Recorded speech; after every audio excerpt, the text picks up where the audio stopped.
let me introduce to the next speaker. He is Kevin COTTAM. So Kevin, Canadian, a global nomad, speaker and Marshall Goldsmith stakeholder-centered coach, helps dynamic leaders and organizations uncover their winning edge by discovering leadership qualities of the nomadic mindset. He is the author of the leadership book, The Nomadic Mindset, Never Settle for Too Long. Formerly an elite figure skiing choreographer for world and Olympic champions and directors, and choreographer of multi-million-dollar touring productions. Kevin leverages his learning and his nomadic culture research to help others prosper and flourish. So let us join our hands together and welcome Kevin COTTAM speaking about the nomadic mindset uncovered, coaching from your nomadic source. Over to you, Kevin. Thank you very much, Paris. There is no beginning to your journey. There is no ending to your journey. You are migrating to expansion. There is no beginning to who you are as a coach. There is no ending to who you are as a coach. You are migrating to expansion. There is no beginning to who you are. There is no ending to who you are. You are migrating to expansion. For the many, many years as a coach, I believe as our duty and it's our dharma to be able to help and to be able to also inspire and most of all, invite our clients to migrate to expansion, to be able to find the resources that are within them innately, to be able to move forward to their solutions and their possibilities and all the different aspects of their lives. With this, I think it's my belief that we need to shift our mindset to much more an expansive mindset. And that's what I want to share with you today. But first of all, I would like to draw your attention upon a wonderful quote by, let me see, I've got to get here. Let me see. So, a wonderful quote by Einstein. We cannot solve our problems with the same thinking that we use to create them. I think this is very appropriate for what coaches are asking our clients to do, is to look at a variety of different thinking patterns to find their challenges. And this is, in fact, in many ways, what the nomad is doing. But sometimes we just don't key into that. I want to share with you, and I would like to take you on a little journey. And that journey is to find and uncover what is the nomadic mindset. And that I wish to do is a part of what the research I did. And I did some research in Mongolia and also in Kenya and also in Morocco. And there I found a variety of pieces of ancient wisdom, just like Dr. Riza was talking about in the East, of ancient wisdom of nomads that can really teach us so much about what we have forgotten and that what we could bring forward, especially today in this post-COVID period. And this is all wrapped up in my book called The Nomadic Mindset, Never Settle for Too Long. And with that, I wish to share with you my promise for you today in this few minutes that we're together is giving you a fresh perspective. What is the nomadic mindset? 3 different mindsets that I share with you that we all live within us, and also an assessment which I've created, and that it looks at what phase you are on your journey towards a nomadic mindset. So let's go on a journey.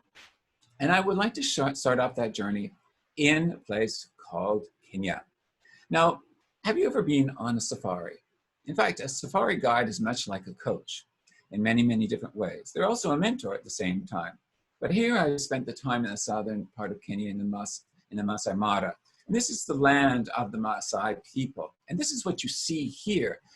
This is what I would see every morning. This is beautiful expansiveness. And that allowed me to start in my heart, in my head, and my soul to expand. These are the wonderful people, the Maasai. The Maasai are tall, the men are generally tall and very lanky, and also they wear shukas with this red outfit. And they wear red. Now here's a secret for you. They wear red because they say the lions are afraid of red. And this is what builds your courage, is being able to wear the red. So maybe you need to wear some red some more. But I want to share with you my journey to the safari. So Nick, he would take it out on safari. We'd go out into the Masai Mara, and we see all the animals, the elephants, the giraffes, the ostriches, the hyenas, the cheetahs, the lions, you name it. And he would stop every so often. And he would say, look over there behind that beautiful tree, you look over that behind that bush and you see an animal. And I would try to look where he was pointing and I could not see anything behind there. I couldn't see his perspective. I couldn't see that. And so I got very frustrated. Recently, I was in Namibia and the same thing happened with my guide. My guide said, look over there by the tree, you'll see a beautiful steenbok. And I couldn't see it. So I got frustrated and I asked, well, what are you seeing? I can't see. What are you looking at? And he said to me, you need to look for what doesn't fit in the picture. You need to look for what doesn't fit in the picture. Now, this goes very much into the nomadic mindset. It is about looking at a broad, expansive picture, but it's looking at what doesn't fit, and then you will find what is in the picture. It can be, as we call it, a blind spot. It could be something that we think is positive or negative, and it can be either. But we have these. And this is a part of the ICF competency which evokes awareness. We as coaches, even though we think we might be doing it, we need to look in the distance. We need to look from a different perspective when we're teaching and working with leaders or any of our clients. So let me share with you a little bit about my journey, because my journey, you will find the gaps there, what was not in between, and what I found to be not fitting, but which actually did fit, the realization. I started my life in a small town. Actually not a town, it was a logging camp, which is very typically Canadian, on a big, beautiful lake, a pristine lake. This was where I would look out every morning. Beautiful life. When I went to school, though, my parents decided to move on to a larger city so that I could do education. There, I moved on into education, but also into figure skating, of where I trained and got better and better and sacrificed hours and hours as an athlete you would do. And I became ultimately a figure skating national champion. Yes, this is me with hair and also very young. And I did that for many years, but then something inside of me said, move on. So I moved on to university. I also became a dancer. I moved to New York City to study, Paris to dance at the Moulin Rouge and do the can-can, then back to New York City, and then back to Canada. But in each junction in that road, something inside of me said, move on. And I didn't know what I was moving on to, really. It was a mystery. And then after that, I became an elite choreographer for National Olympic World Champions, and then also choreographing the Olympic closing ceremonies in Calgary. Now, you couldn't have had a larger audience and be at the top of your field as much as that, because I had $2 billion viewing and also an audience and also a live audience of 60,000 waving candles. It was very magical. But something inside of me said, move on. And then I continued to move on to big professional shows and multi-million-dollar touring shows, and it was a wonderful time. And then I found coaching. I moved on again from there. I found coaching and speaking and training, and this is what I do now. But in 2006, I lost that mojo of my coaching and my purpose and all of the training and what was I going to speak on. I didn't know. And this was a moment that I needed to move on yet again to something different, to a new chapter. And that's when I found the Nomadic Mindset with the help of a mentor, and which is a coach as well. He was a coach as well.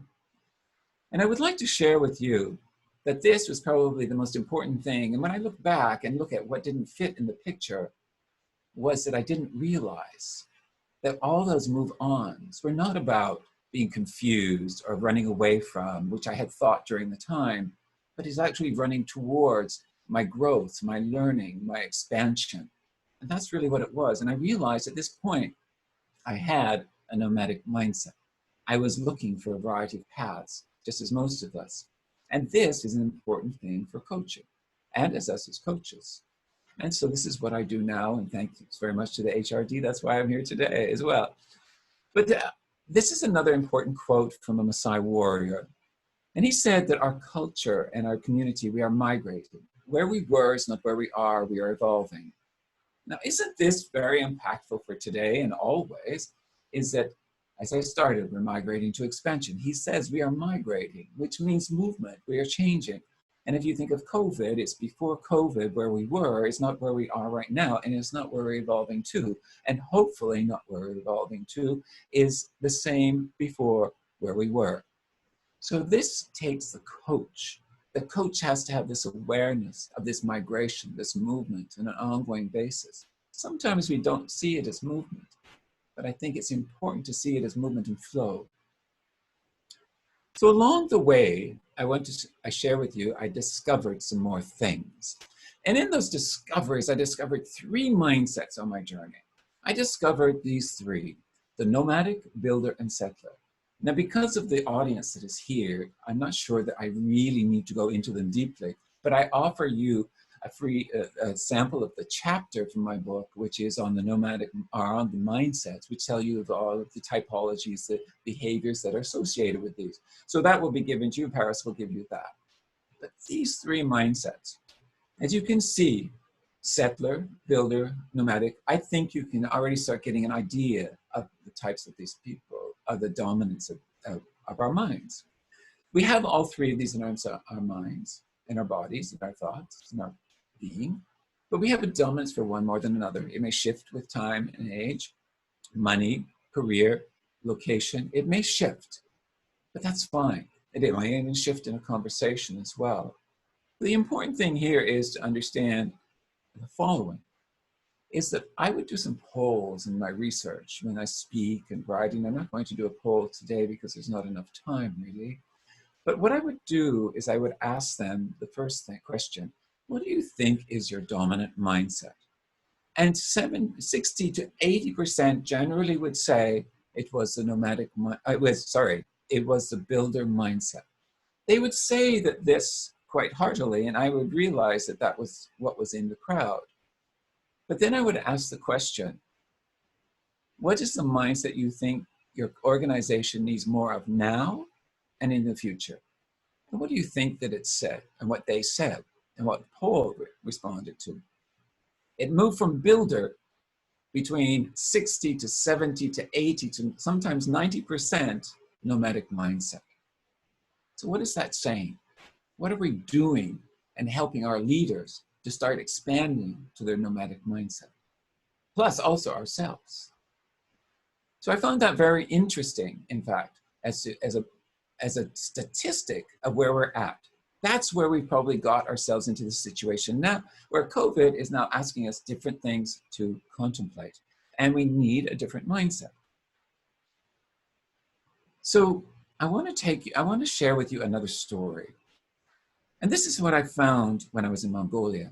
I found myself in October 2017 in Mongolia, in Ulaanbaatar. The chill of winter was in the air. I could feel the Pringles against my skin, and I was wearing cashmere hats and toques and gloves and sweaters and coats. And I was heading off to the Blue Sky Lounge to meet a woman by the name of Bat Burrell Bat. And she was, and I'm not sure if she still is, was the head of the National Branding Council of Mongolia. So I meet her, and she's this vivacious woman, beautiful almond eyes, big and brown, a smile from ear to ear, and this deep and sultry voice that was so enthusiastic about any of the questions that I asked her. But the first question I asked her was the following. What do you think the true meaning is of nomad? I asked her, what is that true meaning of nomad? She paused for a moment and she said, it's a culture or community that moves from place to find new pastures so they can survive and thrive and then flourish, but only wait so long and environmentally or seasonally before they move on to the next location. Sadly, nomads don't do it so much anymore. In Mongolia, they certainly do, because of government and being able to hold and control them. But that is not what she said, ultimately. She said, that's not what it means. She said it means the movement of the mind. The movement of the mind, the movement of the mind. How beautiful and how glorious is this? This is the migrating to expansion. This is look for what doesn't fit in the picture, is looking for what doesn't fit or what fits in the different minds that we have. Look for the migration. Look for where you were to where you are, where you're evolving to. It is all of those particular aspects. It is the movement of the mind. This is embodying the coaching mindset. That's what we're doing. That's what we're helping our clients to do, is to dig deep into their resources. Their resources are their weapons. They are their arrows, as I would suggest they are. Multiple behaviors, multiple knowledge of ancient wisdom, which is sitting inside of them and all of us, in fact. And I just want to share with you the following, is that there's 3 brains, right? So neuroscience says these 3 brains, it's the head, the heart, and the gut. And these are what we coach. Or do we, really? That's the question for you. You need to employ your nomadic mindset to go there. The head, I've realized, is more of the builder. The heart is more of the settler. And the nomad is more of the gut. The nomad is able to freely flow between all of these minds and be able to find solutions in all of them and combine them together strategically as well as maneuvering. They're able to collaborate with all of them. They're able to see, co-create. They're able to be agile. They're able to listen and still, and also be very attentive in their observation of 360 degrees. They're able to do those 4 things, still alert, listen, and observe all at the same time. I don't know about you, but most of the time I have a hard enough time doing one at a time. And I suspect our clients don't either. But we need to expand them to find the solution and to be able to discover this. So I'm coming to the end of my speech now. And my solution to you is to move towards your nomadic mindset. Look for what doesn't fit in the picture. Migrate to expansion. We are migrating. Where we were is not where we are evolving. These are all coaching competencies. These are deeply inside of nomadic culture, inside of every single one of you, and even all of our clients. We just have to wake it up. One of the things that I found, which was very interesting, and this goes back to the statistics and the data and the research. When I did the same questions and the polls with coaches, this is what I got. And I was very surprised, I have to say. I asked the question, what do you think is your dominant mindset? 70 to 80% of the people said they had a builder mindset. I was shocked, actually, very shocked. And then I asked the question, what is the mindset that you as a coach need more of now and moving into the future to help your clients to be able to lead in a much broader way? And they all said, or not all of them, but between 60 and 80% said a nomadic mindset. The builder dropped, the nomad rose, just like in all leaders and organizations that I have also polled. So what is that saying to you? What are you missing? What are you not looking for in the picture that you can possibly enhance and enrich your wonderful coaching, but also yourselves? I invite you to move and deeply go into the nomadic mindset. As I said, I have an assessment. Many of us have assessments. And I've created this assessment based on the nomadic mindset and what are the qualities of a nomadic mindset. And it measures in many ways as to identifies at what phase you are in your journey towards a fully developed nomadic mindset. You can find it on my website, as you can see here. It's also, you can connect with me at connect@thenomadicmindset.com. And the first 5 people that do connect with me, I will give you a free access code to the assessment, the NMJA. But I want to thank you all for being here. And I want you to go nomading. I invite you to go nomading into the depths of who you are. Find that nomadic mindset. Find the beautiful exploration it is. And be able to use that not only in your coaching and your coaching skills, but your coaching questions and your curiosity, because it's already there. Thank you very much, Dr. Paris, for this wonderful time, Dr. Bacha, and everybody here online. Namaste. Thank you. Thank you so much, Kevin. It was such a warm, and I got goosebumps when I was listening to the stories and the way you are bringing about the gut. It is so important, and in many cultures, I think over the period of time, people lose in touch with that, and we are so focused in building. Okay, so thanks for bringing that, and your journey was such a spiritual, not just a coaching. It's fabulous. Thank you. I'm so impressed, and I have the copy of your book. I would love to learn more. I have shared with everybody about the free mindset chapter download link. I'm sharing it again in case if you would like to learn more about Kevin's work. Here is the link for everyone. Just give me a minute. And you might also, I'll just let them know that they can also go to my website as well. Where you see this, you can also find the NMJA. So I've that's shared that. Yeah, I've shared that as well. Yeah, I couldn't stop myself. I just kept sharing the months of going through the journey. Yeah, and thanks for the fabulous learning once again, Kevin. It was pretty.